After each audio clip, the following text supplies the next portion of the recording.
था किया हो अपराध। हर खबर से है हमारा।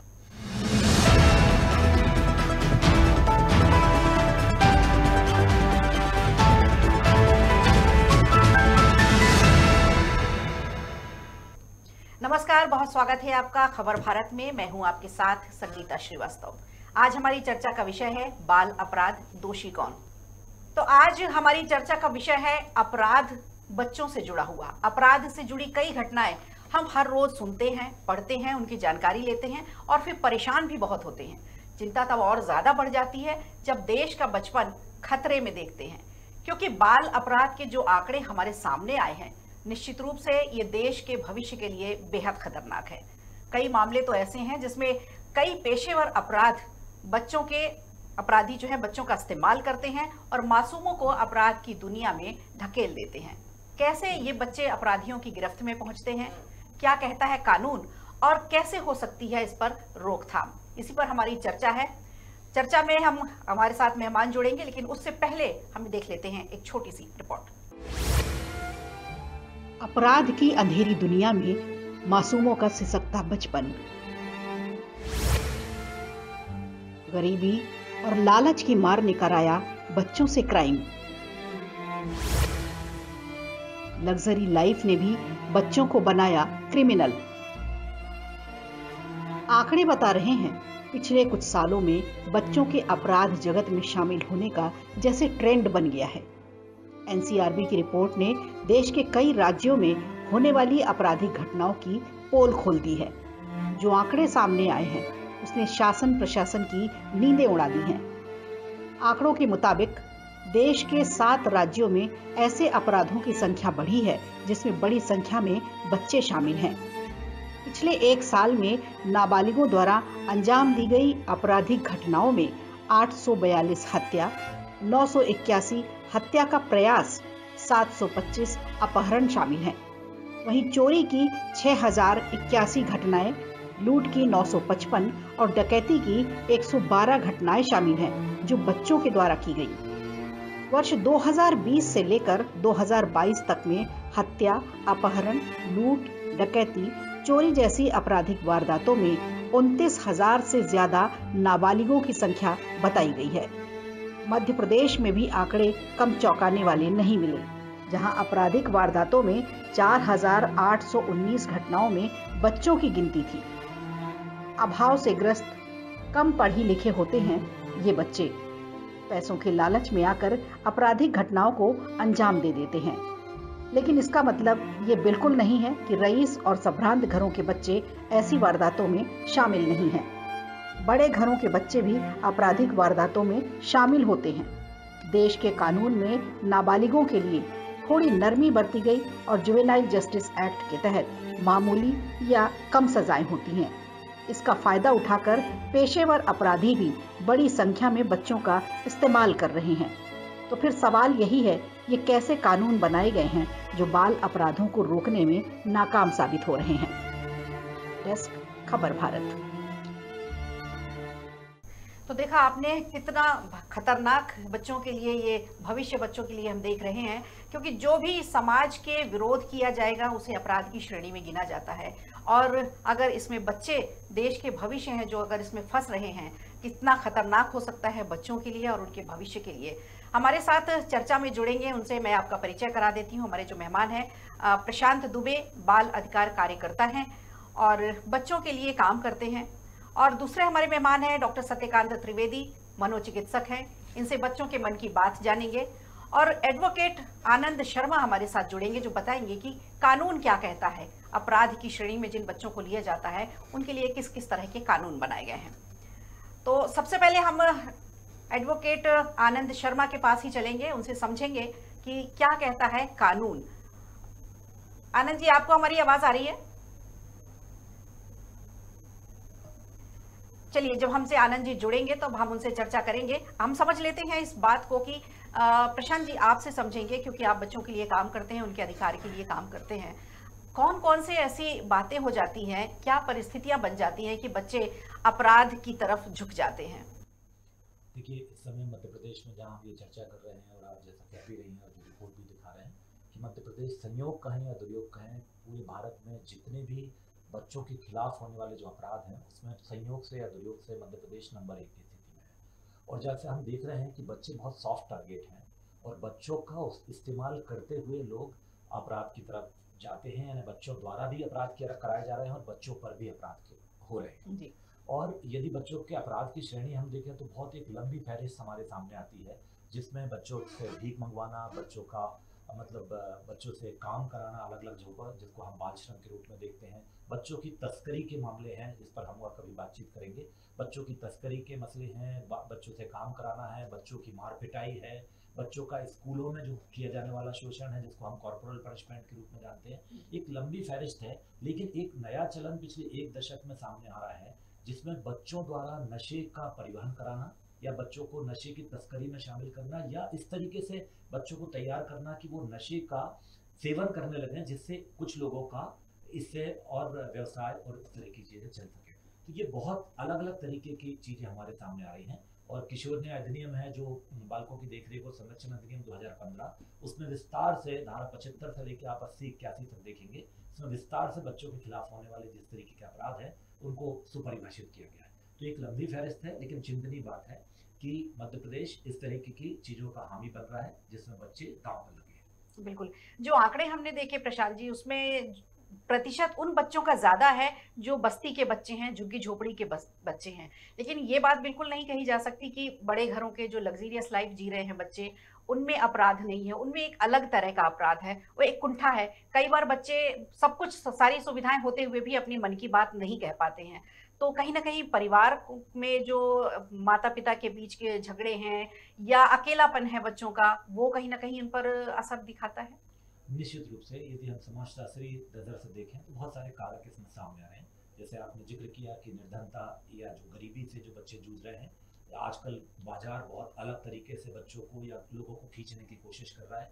हम टेलीविजन पर विज्ञापन देखते हैं, बच्चे उसको पाने की जिद करते हैं। और ऐसे में जो परिवार जो इस तरीके की जिनकी आर्थिक पृष्ठभूमि ऐसी नहीं है और वो यदि बच्चों को दिलाने में कई बार आगे पीछे हो रहे हैं, तो उसके चलते भी बच्चे कई बार इसको पाने की जद्दोजहद में कई बार अपने हाथ कानून को अपने हाथ में लेते हुए कई बार वो भी क्राइम कमिट कर रहे हैं और कई बार लोग उनको मोहरा बना रहे हैं। और जैसा आपने कहा कि झुग्गी बस्ती क्षेत्रों से जहाँ पर थोड़े जो जीवन जीने की मूलभूत परिस्थितियाँ थोड़ी भिन्न है, बल्कि ये कहें कि निम्न स्तर की हैं, वहाँ से निश्चित रूप से चूंकि बच्चों की परवरिश वैसी नहीं है, वहाँ पेरेंटिंग के अपने सवाल हैं, क्योंकि माँ बाप दोनों मजदूर हैं, वो दिन में काम पर जाते हैं और बच्चों पर उस तरीके से ध्यान भी नहीं दे पाते। और बच्चों की संगति, बच्चों का जो पीयर प्रेशर है, पीयर ग्रुप है, वो जिस तरीके की चीज़ें करता है, बच्चे कई बार उसी तरह की चीज़ों में फंसते हैं और इसीलिए वहाँ से हमारे सामने ये आंकड़े ज़्यादा आते हैं, देखने को मिलते हैं। जी बिल्कुल।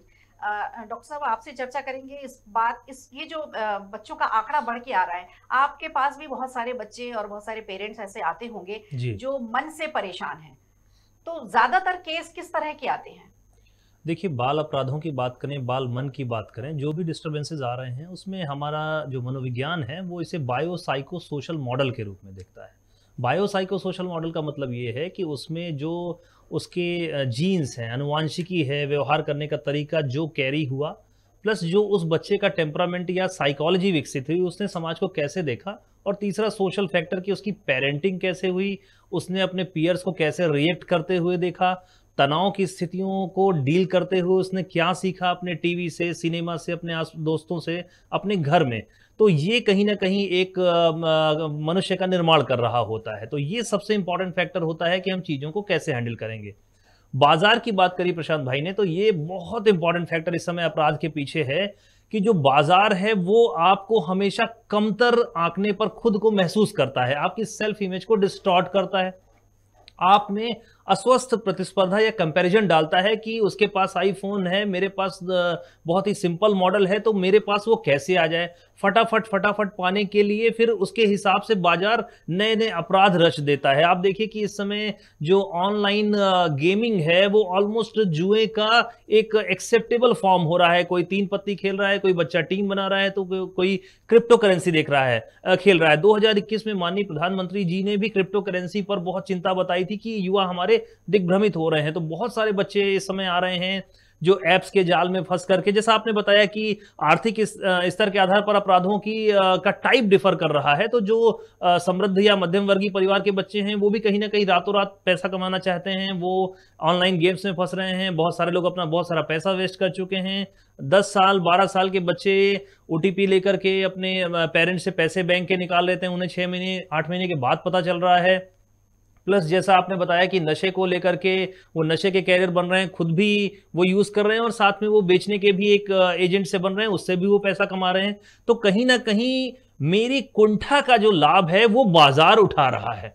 तो मैं कैसे सशक्त करूं उस बच्चे को, इस पर हमें सारी ऊर्जा समाज को, स्टेट को लगानी पड़ेगी। क्योंकि बच्चे की बात करें तो हालांकि ये मेरा विषय नहीं है, लेकिन बच्चे को उसके अधिकारों के बारे में पता नहीं होता, तो ये बच्चे को मिलना चाहिए, ये उसका अधिकार है। तो अधिकार देने वाले में सबसे पहले पेरेंट्स, समाज, प्रशासन सब कुछ आता है। तो हमें यहाँ पर होलिस्टिकली देखने की जरूरत है। बहुत सारे बच्चे इसमें जो सपोज ऐसा नहीं कर पा रहे हैं तो वो डिप्रेशन, एंजाइटी का शिकार हो रहे हैं, कंपैरिजन का शिकार हो रहे हैं। उनको लग रहा है कि जो भाव भंगिमा, जो बाहर की आभा है उसमें वो पीछे पड़ रहे हैं, पीछे जा रहे हैं। वो रेस्टोरेंट नहीं जा पा रहे हैं, वो फास्ट फूड नहीं खा पा रहे हैं, उनके पास बर्गर के लिए पैसे नहीं है, तो वो छोटे छोटे रास्ते अपनाते हैं। बहुत सारे बच्चे मध्यम वर्गीय परिवार के, उन्होंने जो जो अपराध के साइड में नहीं जा रहे हैं, जबकि बहुत अच्छे घर के हैं। हालांकि किसी भी व्यवसाय को हम जज नहीं कर सकते, लेकिन उन्हें घर से बाइक मिली और उन्होंने रात भर वो ओला और अपने रैपिडो ऐप में गाड़ियां चला रहे हैं ताकि वो दिन भर के खर्चे निकाल सकें। तो ये भी बहुत इंपॉर्टेंट बात है, जो समाज में चेंजेस आ रहे हैं, इस पर ध्यान देने की जरूरत है। बाजार जिस तरह से हावी है वो हर जगह हावी होता चला जा रहा है और उसकी वजह से बहुत सारे नुकसान भी हो रहे हैं। किसी का तो बाजार बन रहा है, किसी का माल बन रहा है, लेकिन नैतिकता, संस्कार हमारे देश की जो है बच्चों में होनी चाहिए, वो खत्म होती जा रही है। नैतिक शिक्षा की बात करें प्रशांत जी, एक हम लोग जब स्कूल में पढ़ते थे नैतिक शिक्षा का एक पीरियड हुआ करता था बाकायदा, और उस पीरियड में बहुत अच्छी अच्छी बातें और बहुत अच्छी कहानियां सुनाई जाती थी। लेकिन ये नैतिक शिक्षा जो स्कूल में है वो भी आजकल लगभग खत्म सी हो गई है, क्योंकि वहां पर भी बाजार हावी होता जा रहा है। मोटी मोटी किताबें उनको दी जा रही हैं, लेकिन कहीं नैतिक शिक्षा का कोई पीरियड इस तरह का नहीं होता है जहां बच्चों को अच्छे संस्कार और अच्छी शिक्षा दी जाए। तो क्या ये भी एक बहुत बड़ा मायने रखता है, असर दिखाता होगा बच्चों के व्यक्तित्व पर? निश्चित रूप से, जैसा आप कह रहे हैं कि हम सब जहाँ से पढ़े हैं वहाँ इस तरह की चीज़ें पहले होती रही हैं, ये एक फैक्टर है। लेकिन कि जो हम स्कूलों से इस तरीके की चीज़ें सीख कर आएँ और उनको आत्मसात करें। लेकिन एक दूसरा बड़ा फैक्टर है कि समाज से हम कैसा सीखते हैं, क्योंकि हम कुछ समय स्कूलों में गुजार रहे होते हैं और दरअसल हम उन सभी बच्चों की बातचीत कर रहे हैं जो स्कूलों में भी हैं और कुछ बच्चे जो स्कूलों में नहीं हैं। ये दोनों तरह के बच्चे। तो जो स्कूलों में नहीं, उनके लिए हमारे पास नैतिक रूप से देने के लिए क्या है, यानी समाज उनको किस तरीके से दे रहा है, क्या देख रहे हैं वो बच्चे हमारे आसपास से, कैसी चीजें ग्रहण कर रहे हैं, ये उस पर भी निर्भर करता है। और यदि जब आप कह रहे हैं कि स्कूलों में नैतिक शिक्षा को हम यदि प्रभावी रूप से फिर से लागू करें तो इसमें सरकार की भूमिका आती है। और जैसे डॉक्टर साहब कह रहे थे अभी कि हम दरअसल, और जो आपका टॉपिक भी है कि बाल अधिकार या बाल अपराधों की जब हम चर्चा कर रहे हैं तो इसमें दोषी कौन है, मैं इसमें तीनों को दोषी मानता हूँ। यानी सरकार भी है, समाज भी है और मीडिया भी है। यानी मीडिया के पास इस तरह के जो विषय जिनको आपका चैनल प्रमुखता से उठा रहा है, ये बहुत सौभाग्य की बात है हम सबके लिए, या बहुत उत्साहजनक बातचीत है कि इस तरह के विषय आपके चैनल पर आ रहे हैं। लेकिन मीडिया के लिए भी हमारे बच्चों के इस तरह के इश्यूज पे कोई समय नहीं है, या वो कहें कि टीजी नहीं है, सरकार की प्राथमिकता में बच्चे नहीं हैं, और समाज ने कई बार बहुत अलग अलग तरीके से अपनी भूमिका ओढ़ ली है और बच्चों को विसार दिया लगभग। और तीसरी बात मैं यहाँ कहना चाहता हूँ कि जब भी हम सरकार की तरफ से देखते हैं, नेतागणों की तरफ से देखते हैं और संयोग कहें या दुर्योग कहें मीडिया की तरफ से भी, तो बच्चों के भविष्य की बातचीत बहुत करता है। और यदि हम भविष्य की बातचीत करते हैं तो हम उनका आज विसार देते हैं। आपकी बातचीत में भी कई बार आ रहा था कि बच्चों के भविष्य पर सवाल खड़ा कर रहा है। अरे जिन बच्चों का आज नहीं बचेगा वो भविष्य तो उनका बचना ही नहीं है। तो मुझे लगता है कि हमें पूरी कवायद जो है उसको इस तरह से देखना पड़ेगा कि हम बच्चों का आज कैसे संवार सकें। यदि उनका आज संवर गया तो निश्चित रूप से उनका कल तो संवर ही जाएगा। और ऐसे में यदि नैतिक शिक्षा कोई महत्वपूर्ण भूमिका अदा कर सकती, मुझे लगता है कि स्कूलों में तो कर ही सकती है, तो उसको सरकार की तरफ से प्रतिबद्धता के साथ और प्राथमिकता के साथ उसको लागू किया जाना चाहिए। बिल्कुल, बहुत सही बात कही आपने, क्योंकि हम लोग बच्चों के अधिकारों पर बात नहीं करते, बच्चों के व्यक्तित्व बनाने को लेकर बात नहीं करते, उस पर हम पैसा खर्च करते रहते हैं, या फिर हम बात करते हैं तो धर्म और राजनीति की बातों में और जाति की बात में उलझे रहते हैं। लेकिन जो हमारा भविष्य है, जो भारत का भविष्य है, वो कैसे सुधरे उस पर हम चर्चा बहुत कम करते हैं। डॉक्टर साहब, जब किशोरावस्था जो आती है बच्चों की, उसमें बहुत सारी दुविधाएं बच्चों के साथ रहती हैं, क्योंकि उन्हें बहुत सारी सुविधाएं भी चाहिए होती हैं। जब किशोरावस्था में बच्चे जब पहुंच रहे होते हैं तो उस समय किस तरह का मानसिक दबाव उन पर होता है, क्योंकि उन्हें बहुत सारी चीजें भी चाहिए होती हैं, अपने पेरेंट्स को भी बहुत कुछ साबित करके दिखाना होता है, दोस्तों में साबित करके दिखाना होता है, परिवार का प्रेशर भी बहुत ज्यादा होता है, क्योंकि कुछ बच्चे परिवार के ऐसे होते हैं जो बहुत आगे निकल जाते हैं, तो आगे आने वाले बच्चे होते हैं जो पीछे की पीढ़ी के रहते हैं, उन पर भी एक तरह का प्रेशर रहता है कि नहीं मुझे भी ऐसा कुछ करना है। तो ये जो प्रेशर रहता है बच्चों पे कितना असर डालता है? निश्चित तौर पर तरुणावस्था में जो हार्मोनल चेंजेस आते हैं उनका काफ़ी ज़्यादा इन्फ्लुएंस होता है। हार्मोन्स के प्रभाव में शारीरिक परिवर्तन तो आते ही हैं, साथ में व्यवहार में और मानसिक परिवर्तन भी आ रहे होते हैं। तो हम बात तरुणावस्था की करते हैं, लेकिन जो तरुणावस्था में बच्चे का रिएक्शन है 14 साल से 17 साल के बीच में, वो वही होगा जो उसने 5 साल से 14 साल के बीच में देखा है। तो हम एग्जैक्टली सीधा चिंता जो जताते हैं वो 14 से 17 साल की जताने लगते हैं, बट उसकी तैयारी के लिए हमारे पास कुछ भी नहीं है, क्योंकि हमने बच्चे को पीयर प्रेशर डील करना सिखाया ही नहीं। क्योंकि मैंने अपने बच्चे की तुलना अपने दूसरे बच्चे से करी है कि यार तुम कम अच्छा पढ़ रहे हो इसलिए यार तुम मेहनत करो, तुम थोड़ा सा बेकार हो, तुम काले हो यार इसलिए बड़े भद्दे दिखते हो, मोटे दिखते हो। तो ये हम बच्चों के मन में कुंठा का भाव भरते जाते हैं, उनकी सेल्फ इमेज को डिस्टॉर्ट करते हैं। तो बच्चे के मन में कोर डेवलप क्या होता है 14 साल के पहले की पीयर प्रेशर, अगर मैं अपने साथी से अच्छा दिखूंगा तब मेरी प्रशंसा होगी, जब मैं उससे ज्यादा नंबर पाऊंगा तब मुझे लोग अच्छा मानेंगे। तो कहीं ना कहीं एक वैलिडेशन की ग्रीड, लालच डेवलप कर देती है पेरेंटिंग।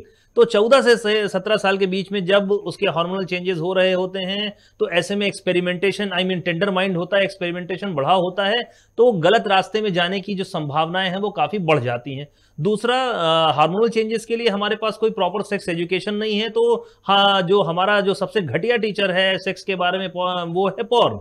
तो बच्चे पॉर्न की तरफ आकर्षित होते हैं। इंटरनेट की उपलब्धता ने कंटेंट पूरा तरीके से चेंज कर दिया है। सारे बाजार ने डिजाइन वेबसाइट ऐसे कर रखी कि आपने अगर कोई शिक्षा की वेबसाइट खोली तो कहीं ना कहीं आपको लिंक्स दिखने लगेंगे। यूट्यूब में वीडियोस उपलब्ध हैं। प्लस क्या होता है कि वेब सीरीज भी बहुत तेजी से ग्लोरीफाई हो रही है। उसमें देख रहे हैं कि 14-15 साल के बच्चे को बहुत आसानी से किसी को मारते हुए, क्राइम करते हुए दिखाया जा रहा है। तो ये आत्मसात करते हैं बच्चे और उनके मन में स्वीकार्यता आती है कि हाँ यार ऐसा हो रहा है, और वो एक स्टाइल और डूड सिंबल भी हो जाता है। नशे के प्रयोग भी चालू हो जाते हैं, और संयोग कहें कि किसी भी प्रकार का वहां पर कोई कुशन अवेलेबल नहीं है जहां पर बच्चे ये वेंटिलेट कर सकें। और वहां पर बच्चे को जरूरत होती है एक लाइफ कोच की, जो जीवन के प्रति संवाद करे, जीवन शैली सिखाए, लाइफ स्किल सिखाए। बट अनफॉर्चुनेटली ऐसा कुछ भी नहीं है। मानसिक स्वास्थ्य जो है वो स्कूली पाठ्यक्रम में नहीं होने की वजह से कोई भी वैज्ञानिक बात इस पर नहीं हो पाती कि हम तनाव को कैसे डील करें, नए आ रहे चैलेंजेस को और जो नया प्रयोग है पीयर प्रेशर से कैसे बचें, इस पर कोई बात नहीं होती। मेंटल हेल्थ के नाम पर बाल सभा कर देना या पिकनिक पे ले जाना, तो विज्ञान की मौत हो जाती है वहां पर। हम विज्ञान के कोर विज्ञान के टॉपिक को, जो व्यवहार का विज्ञान है, वो उसको हम डाइवर्ट कर देते हैं, उसका हल्कापन ला देते हैं। तो बच्चों में उस चीज को लेकर के कोई कंसेप्ट भी नहीं आता। Child is the father of man. अगर हमने उस बच्चे को नहीं सिखाया तो वही बच्चा कल का युवा होने वाला, जो देश संभालने वाला है। तो ओवरऑल वहां पर डैमेज होने से कितनी पीढ़ियां, कितने दशक वो देश प्रॉब्लम झेलेगा, इसका शायद हम अंदाजा नहीं लगा पाते। कि एक जो बच्चा रहता है वो आगे एक पीढ़ी ले जाता है और उसके आगे कई पीढ़ियां जाती हैं। अगर वो ही नहीं सुधरेगा तो आगे आने वाली पीढ़ियां सारी नष्ट हो सकती हैं, संस्कार नष्ट हो सकते हैं, नैतिकता खत्म हो सकती है। सुधार गृह में बच्चों को जब भेजा जाता है, जैसे पेशेवर अधिकारी हैं, आपने अभी बताया प्रशांत जी की बहुत सारे पेशेवर जो क्रिमिनल हैं, अपराध करते हैं, बच्चे जो होते हैं उनके लिए बहुत सॉफ्ट टारगेट होते हैं। बच्चों को आसानी से वो इस्तेमाल कर लेते हैं, चाहे वो ड्रग्स पहुंचाने वाली बात हो या कुछ भी इस तरह की चीजें। ऐसे बच्चे जब फिर वो, उनके लिए सजाएं भी बहुत कम है, 3 साल ज्यादा से ज्यादा उनके लिए सजा होती है। तो सुधार गृह में जब इन बच्चों को भेजा जाता है और उसके बाद मॉनिटरिंग की कोई व्यवस्था ऐसी नहीं बनाई गई है कि कोर्ट या पुलिस के अधिकारी जो उनको मॉनिटर करें और सुधार वापस वो उसमें जा रहा है, नहीं। कई बार ऐसा होता है कि बच्चा वहां से निकला और फिर वापस उसी माहौल में पहुंच गया। क्या आपके सामने ऐसे कोई केस आए हैं कि सुधार गृह से निकलने के बाद बच्चे फिर वापस उसी जगह पर पहुंच गए हैं, फिर उसी अपराध की दुनिया में लिप्त हो गए हैं? जी, इसमें मैं दो तरह से बात करना चाहता हूँ। एक तो बहुत सुगठित और बहुत सुस्पष्ट व्यवस्था हमारे देश में है, जैसे कि, और ये कब से शुरू हुई अभी मैं आपसे शेयर कर दूं। 1919 में हमारे देश में एक कमेटी बनी थी जिसकी सुझाव ये आए थे कि वयस्क अपराधियों को ऐसे बच्चे जो कानून का उल्लंघन करते हैं उनसे थोड़ा अलग रखना चाहिए, नहीं तो इनके बीच में यदि तारतम्य बनेगा तो ये बच्चे एडल्ट, मतलब एक बड़े अपराधी के रूप में अपने आप को विकसित करेंगे या उनकी तरफ जाएंगे।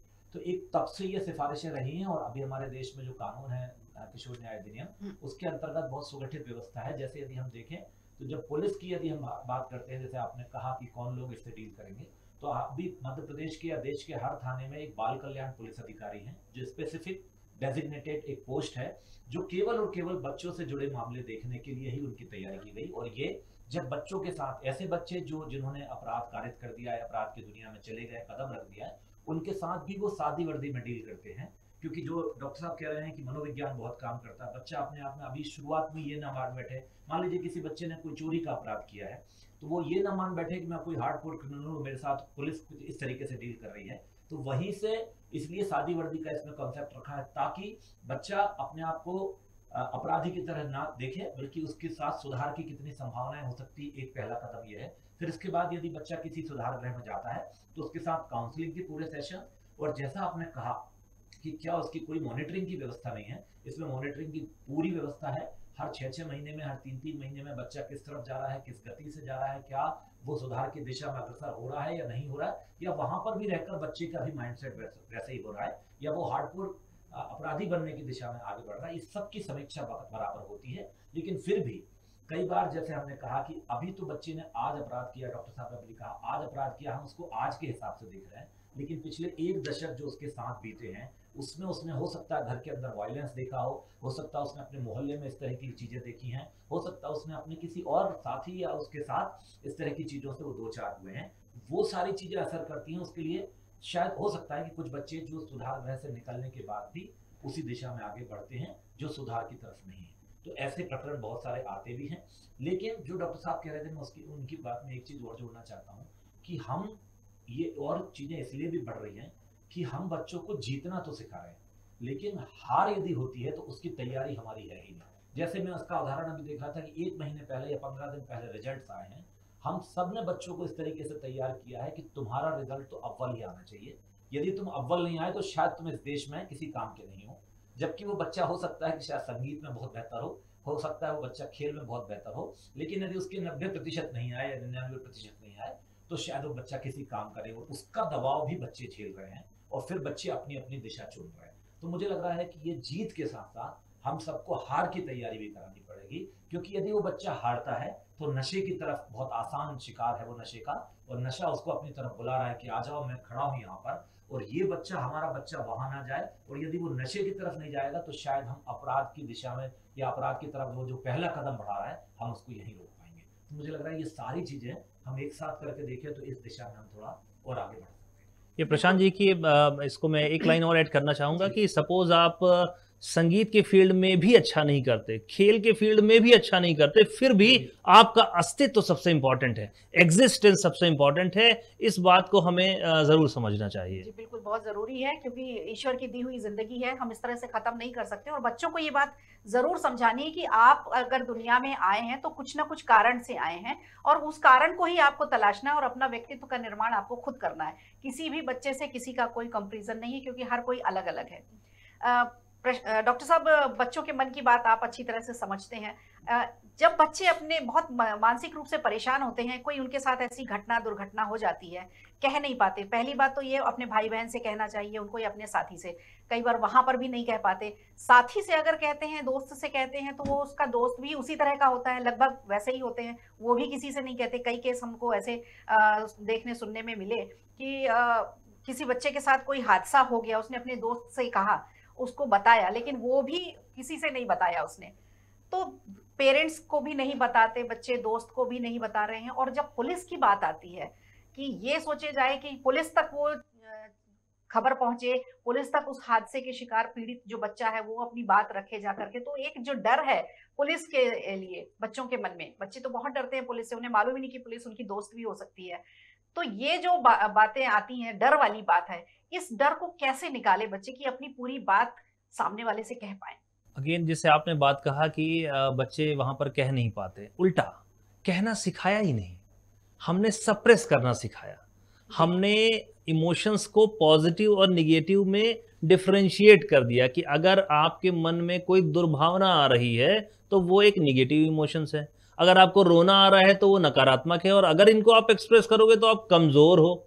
आपको लोग कहेंगे कि यार अगर कोई मेल है तो उसको बोलेंगे अरे क्या कोई लड़की हो तुम रो रहे हो, लड़की को बोलेंगे अरे तुमने ऐसा कैसे कर दिया। तो हम एक भावनात्मक कवच बना देते हैं बच्चे का कि अगर आपने एक्सप्रेस किया तो कहीं ना कहीं लोग आपको जज करेंगे। तो हमने बच्चे को सप्रेस करना ही सिखाया तो वो सप्रेस रहता है। अब हमें लगता है कि जब उसने अपराध कर दिया तो वो कैसे वहां पे बता देगा। हमने बच्चे को ये तक नहीं बोलना सिखाया कि अगर उसका 10 रुपए 20 रुपए का चॉकलेट खाने का मन हो, उसको सप्रेस रखना है उस इच्छा को, तो हम कैसे उम्मीद कर सकते हैं कि ये गंभीर कोई बात हुई तो वो एक्सप्रेस करेगा। तो यहां पर कम्युनिकेशन जो है, संवाद है, वो पूरी तरीके से खत्म होता चला जा रहा है।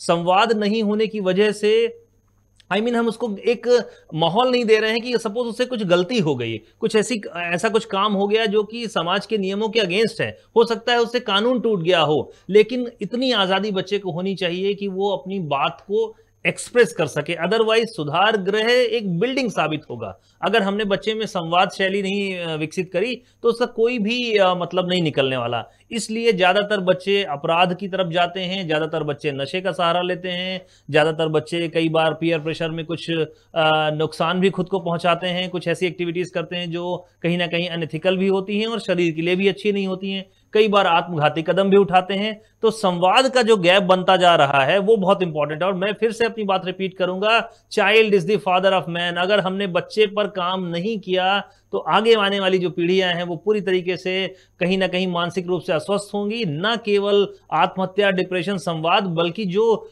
होमिसाइड्स हैं, दूसरे अपराध हैं, वो भी काफी तरीके से बढ़ते जाएंगे। बिकॉज सोशल मीडिया में मॉडलिंग हो रही है। आप देखिए कि 10 साल पहले के अपराधों के टाइप में और अभी के अपराधों के टाइप में ह्यूज डिफरेंस है। हमें ये कल्पना करनी होगी कि जैसे कोई बच्चा था, वो चोरी कर रहा था, बगल वाले घर से किसी अपने दोस्त की पेंसिल ला रहा था, यहां पर उसने पेटीएम से पैसे निकालना चालू कर दिए। तो हमें वर्चुअल वर्ल्ड को भी रियल मानते हुए काम करना पड़ेगा और सारी नीतियां वैसी ही बनानी पड़ेंगी। बिल्कुल, तो बहुत जरूरी बात आपने बताई, क्योंकि संवाद बहुत जरूरी है, चाहे वो टीचर का स्टूडेंट के बीच हो, माता पिता का अपने बच्चे के साथ में हो, दोस्त का दोस्त के साथ हो। तो ये संवादहीनता की जो स्थिति बनती है उससे कहीं ना कहीं बच्चों के मन में कुंठा आती है और वो फिर कहीं ना कहीं किसी न किसी अपराध में लिप्त हो जाते हैं। इतनी महत्वपूर्ण चर्चा के लिए आप दोनों का बहुत धन्यवाद हमसे जुड़ने के लिए। जी नमस्कार। तो आपको बता दें कि आज जो चर्चा का विषय रहा बाल अपराध, दोषी कौन में बहुत सारे सवाल उठते हैं, बहुत सारे प्रश्न चिन्ह उठते हैं और बात पूरी यही निकल कर आती है कि दोषी हम सब हैं, हमारा समाज है और कहीं ना कहीं माता पिता दोषी हैं, टीचर्स भी दोषी हैं क्योंकि वो बच्चों को अपनी बात नहीं कहने की अधिकार नहीं दिला पाते। बात हम आपको एनसीआरबी का चलते चलते आंकड़ा बता देते हैं कि जो देश भर के बाल अपराध का जो आंकड़ा है वो 4,18,385 अपराध हुए हैं जिसमें बच्चे शामिल थे और पॉक्सो के तहत जो आंकड़े दिए हैं उसमें वो है 1,34,383 मामले। तो ये अपने आप में बहुत बेहद चौंकाने वाले और ये बहुत खतरनाक आंकड़े हैं। इन आंकड़ों से हम सबक लेते हुए अपने बच्चों को अपराध की तरफ जाने से हमें रोकना होगा। यही हमारा समाज के प्रति और बच्चों के माता पिता के प्रति हमारा जो दायित्व बनता है उसे हमें पूरा करना होगा। आज की चर्चा में बस इतना ही। मुझे दीजिए इजाजत और बने रहिए खबर भारत के साथ। नमस्कार।